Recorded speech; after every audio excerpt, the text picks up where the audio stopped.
కూటమి విజయం సాధించడంతో ప్రొద్దుటూరు పెన్నా నది తీరంలో వెలిసిన శ్రీ పంచముఖ ఆంజనేయ స్వామి దేవాలయం నందు 108 టెంకాయలు కొట్టి మొక్కు తెచ్చుకున్న టీడీపీ యువ నాయకులు సారథి నాయుడు.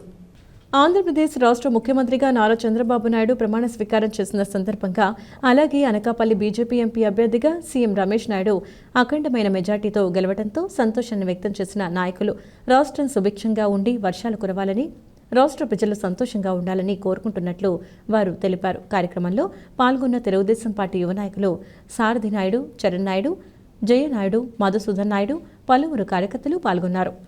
ఎన్డీఏ కూటమి అఖండ విజయం సాధించిన సందర్భంగా, చంద్రబాబు నాయుడు ముఖ్యమంత్రి అయిన సందర్భంగా సీఎం రమేష్ గారు అనకాపల్లి పార్లమెంటు అభ్యర్థిగా అఖండ విజయం సాధించి భారీ మెజార్టీతో సాధించినందుకు ఇక్కడ దేవునికి ముక్కు చెల్లించుకున్నాం. ఈరోజు 108 టెంకాయలు కొట్టి పంచముఖ ఆంజనేయ స్వామి దగ్గర రాష్ట్రం సుభిక్షంగా ఉండాలని దేవుని వేడుకున్నాము.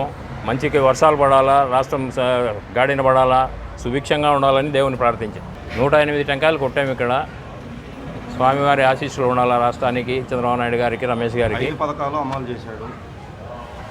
పథకాన్ని నిన్న స్టార్ట్ చేయడం జరిగింది. సంతకాలు పెట్టి తొలి సంతకము నిరుద్యోగులకు ఈ డిఎస్సి మీద తొలి సంతకం చేయడం జరిగింది.